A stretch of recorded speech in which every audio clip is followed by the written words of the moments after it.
And we are live. Thank you, everyone, for joining me. We'll give this just a few minutes and we'll get this rolling. Thank you very much. Let's move a little bit here with less glare. There we go. Maybe a little more glare. Who knows? We'll figure this out. Pardon me. I'm going to have a little coffee here, give everyone a chance to show up, whoever wishes to show up. I'll get this going.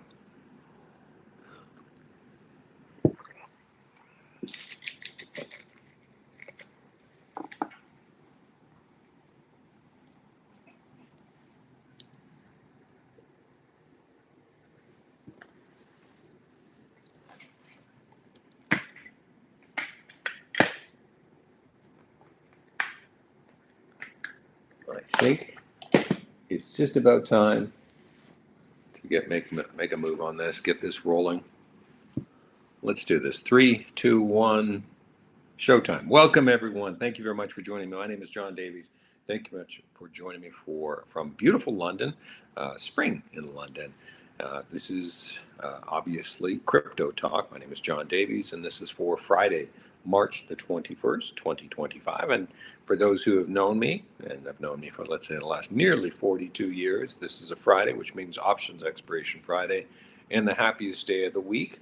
For us, it's our payday with the expiration of options, and I'm happy to say this is going to be a record number of options for expiration this week.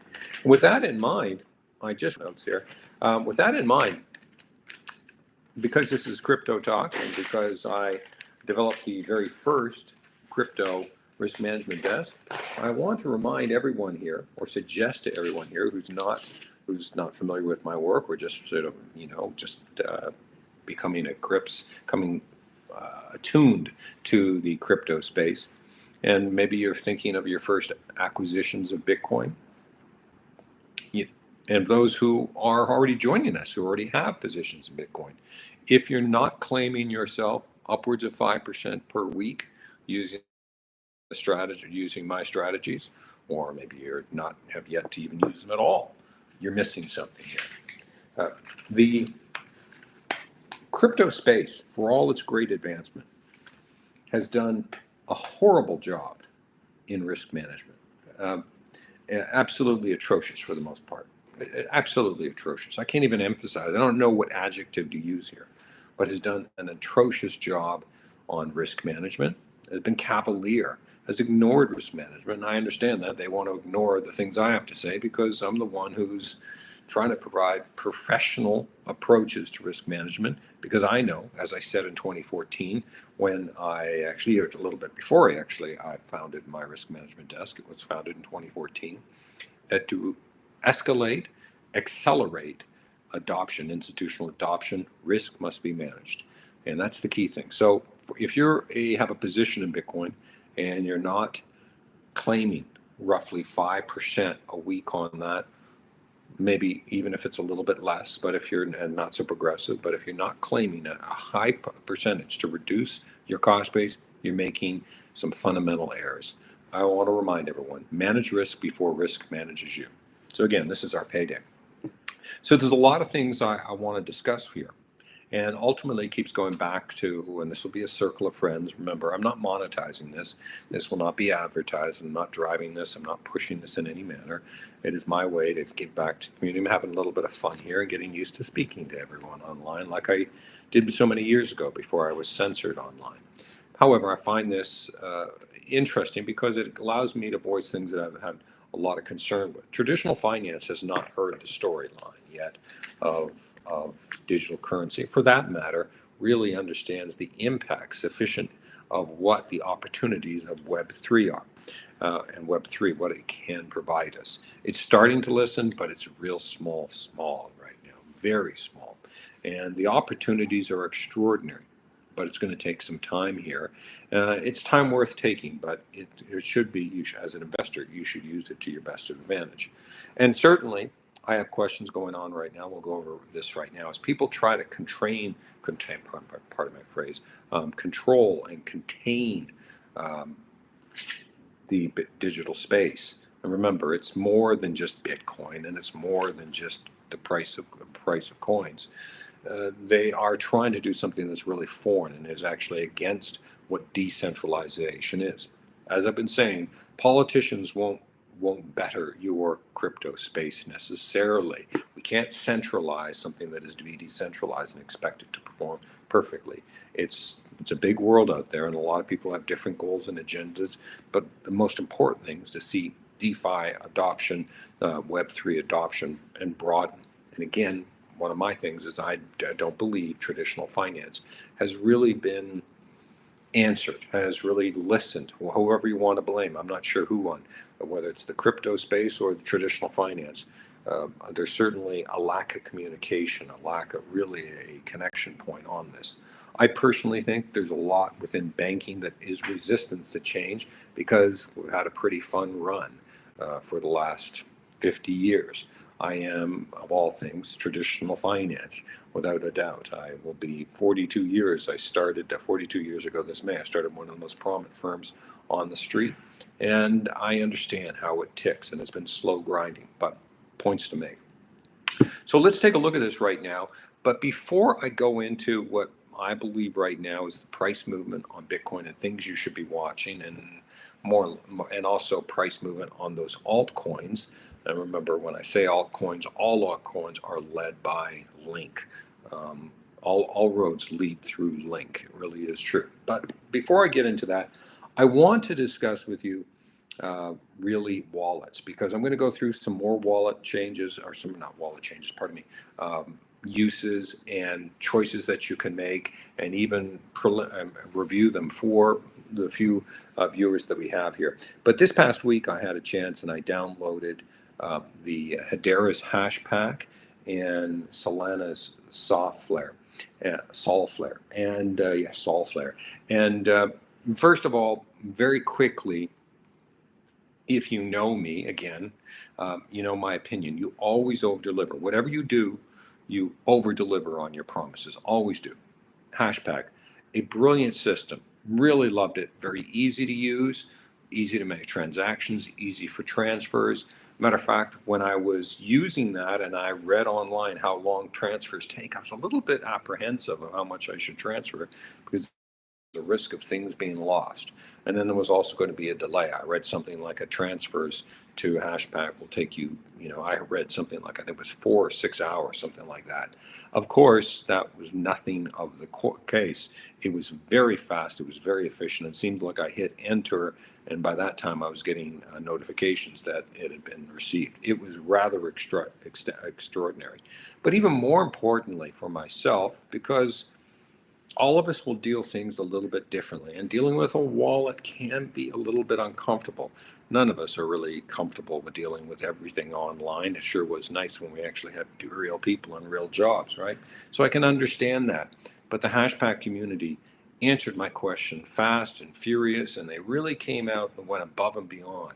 They over-delivered. Then, of course, I downloaded Solflare, and a very attractive wallet, and I guess they've done some really nice upgrades, and they have some very attractive little backgrounds that are kind of fun and whatever, and it's very interesting. And it doesn't, transfers move smoothly. There was nothing wrong with that, but there was absolutely zero response. And so I actually left my question for them up on Twitter. And as Hashpack responds within an hour, but sometimes within minutes, Solflare, zero customer support, zero community. I have better places to put my money. And so as we talk about know your clients, know your fund manager. Now we'll start when we want to use a fund, we want to use a wallet, we know the Hashpack app is much better. So Solflare, you've done a nice little addition, background. It's attractive, but get your community together to show some support. The one thing is we have choices where to put our money. It's just that simple. But again, points I want to emphasize here. Okay, yesterday we had, obviously, in New York, the Digital Assets Summit. And before that, there was a lot of rumors going on what might be happening at that summit. And really, the rumor mill was ridiculous. I think we were planning on, they're suggesting absolutely everything under the sun as far as a new situations that would be developing, driven by the Oval Office and whatnot. And I respect those, and I'm certainly very intrigued what David Sachs brings to the table. I have a tremendous amount of respect for Mr. Sachs, without question. But the rumor mill was well advanced.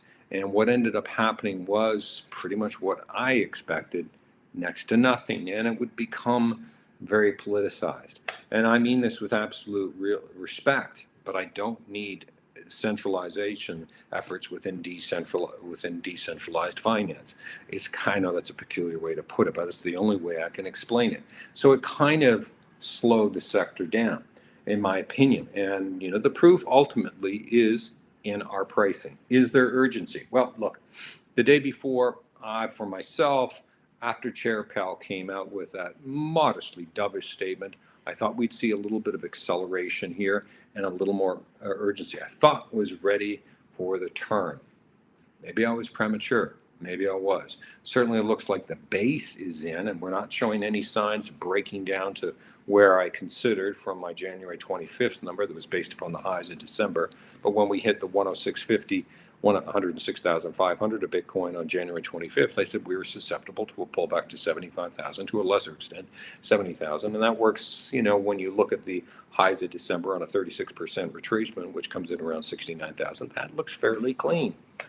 But I might have been off there, and I'm not positive yet. We certainly look like we have shown tremendous support, and I certainly there's support based upon the success of Michael Saylor's and MicroStrategy's offerings. One could say that it is getting received very well, but we have to look at the pricing.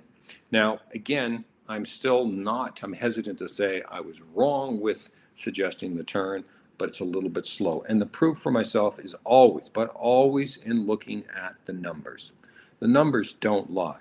In the last hour of those altcoins that I suggest, we're going to kick out Bitcoin and Ethereum right now. And I'm not going to go in any particular order here. I'm actually going to go in descending order on value right now. This is rather remarkable, but there's not a single one of these altcoins in the last hour that's in the green. That's pretty pathetic to me. That means no urgency, nothing, zero, nada. Don't believe the hype. Don't believe the tweets. Don't believe the hustle here. It just means right now the urgency. If there's urgency, you come in and you hit the ask. You hit in the markets, right? You come in with weight. No one's coming in. Everyone is waiting. That's really in inverse order, meaning who has declined the greatest. To give you an idea, over the last hour, in the last hour, we have XRP, Aave, and XRP had such great news this week, it can't get any momentum. XRP, Aave, and Link both off 0.8%. Avalanche, AVAX, Hedera, Avalanche,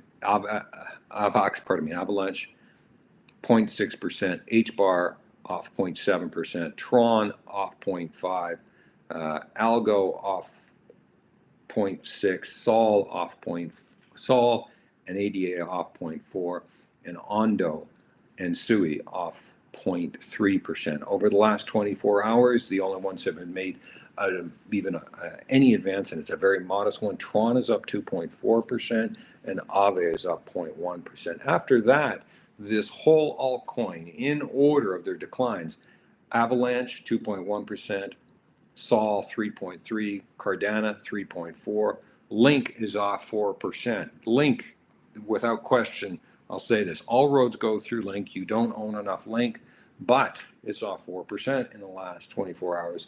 Hedera off 4.3%, Algo off 4.4%, XRP, again, with such big news this week, can't get any momentum, off 4.6%.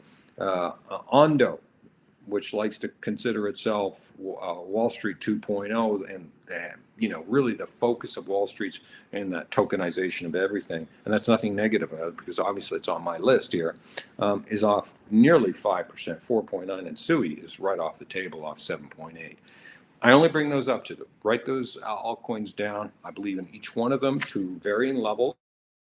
It's all led by Link, without question, Sergey Nazarov's Link, but they're all underperforming. That is all the proof I need. I'm a money guy. That's all it is. Tell me about the money, okay? Tell me how it's going right now. All that proves to me the lack of urgency in the last hour, or in the last, pardon me, in the last day. The event came short of what people thought, and it's showing up in the dollars.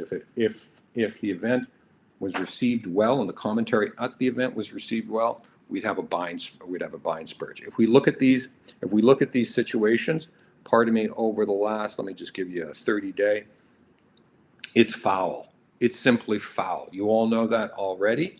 I don't have to tell you that, but over the last 30-day, the sell-off on the altcoin market is just, it's horrendous. And so we haven't seen that push. So right now, I'm very much on the edge of saying whether or not I was accurate and just a little bit premature on saying the turn, or this is just a continuation of that. We get another kick down of the market, of the S&P, which I do expect in April after we get quarter end window dressing, we could see those lows. So be aware. Always, but always manage risk manages you.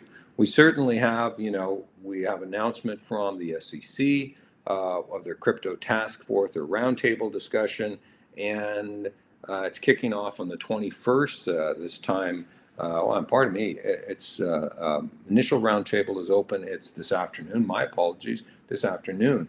I thought it was next week. And the spring crypto clarity, it's fine. It'll be streamed online from 1 to 5 this afternoon online on the SECs. We'll see it. It's an interesting group of speakers, and it'll be just you'll go through that. I suggest if you have a chance, go out and view it, put it on the background. We'll see. I don't expect this will provide any significant clarity that will be reflected in the market. Okay, so that's about where I want to round up our week of action. This is our 2-week anniversary from when we started. It's a nice group, and I'm happy to be able to help everyone. I hope to see this group grow, and we'll expand and help you learn more about Web3, why you should be considering investing in this. But always, when you do invest, manage risk before risk manage you. We're going to go over, some of the comments have been late and I haven't seen them all. I've just started to we're going to go over those risk management approaches and ways that you can capture a great deal of money. As I've said, if you played this week right, and of course we still have a few hours left in the day as the equity markets open, you should have been capturing a significant amount of your cost base on Bitcoin through proper risk management policies. And so, in other words, negating any of that downside and still draw down. I'm able to, and of course it's more progressive and it's a professionally managed situation, I'm able to drag down over 5%. It works out to be about 5.2% per week. Discuss in the future. Okay, well, on that note, I'm going to let everyone go. I want to thank you very much. We've got a big day ahead of us. This is quad witching, so maybe we'll get a little bit of volatility here. I'm not so sure, but we'll see how that turns out.